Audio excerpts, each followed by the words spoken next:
So hi, my name is Christina Inge, and I'm here to talk about, do you speak more than one craft language? Are you multi-craftual? Um, that sounded dirty. I'm going to have to move along with this.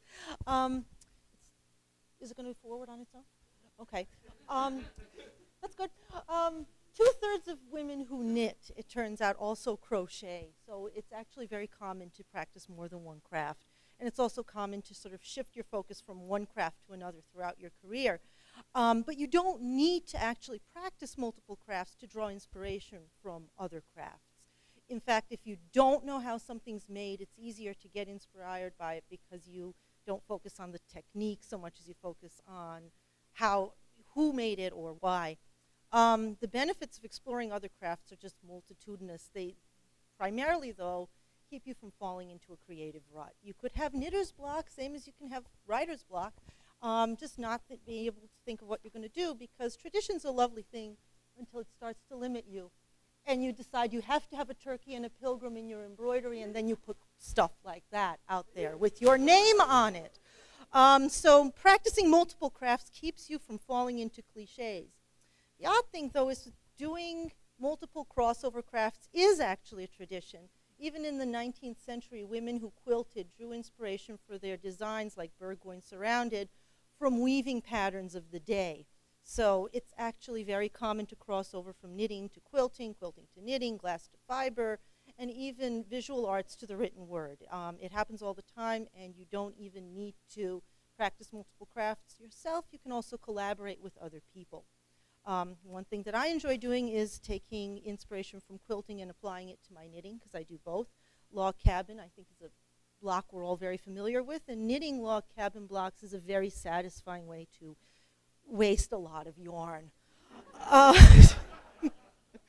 Susan Shie is an absolute personal hero of mine in the way she combines so many crafts together in a cohesive whole. This is one of her early works, and it's got storytelling, painting, quilting, and leatherworking. This is one of her kitchen tarot series that explores tarot and storytelling, quilting, and painting. And you can't see it in this image, but in the next detail, you'll be able to see that all the shading is actual writing that she does with a pen, and the stories are told by the storyteller Jack Walsh, and she writes the stories related to the image into her quilts, and then quilts the whole thing.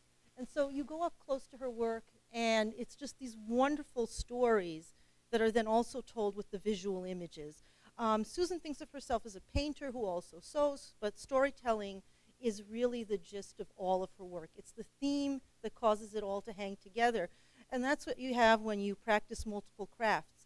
Hollis Chatelain is just an astonishing artist. She paints and quilts. She paints with dyes, and then all the color and the shading she achieves by quilting in different color threads.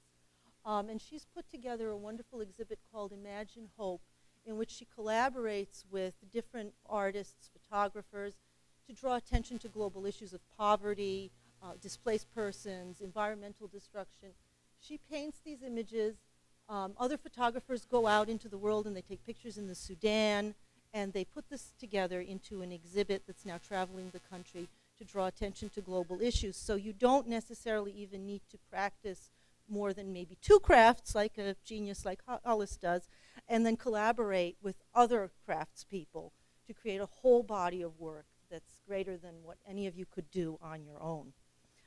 She's really building awareness through art with her work, and that's kind of what practicing multiple crafts is all about, is that you create a deeper meaning for your work. Well, where do you get inspiration to cross over from one craft to the other? You read a lot. You go to museums. You go to house museums where you can see how people in the past crossed over from one thing to the other. And once you're inspired, you don't really need to get into the details of one craft. You can translate the visual language of one craft to the other and really make it your own. You really have to look past the medium, like with the log cabin blocks. You don't focus on how it was put together.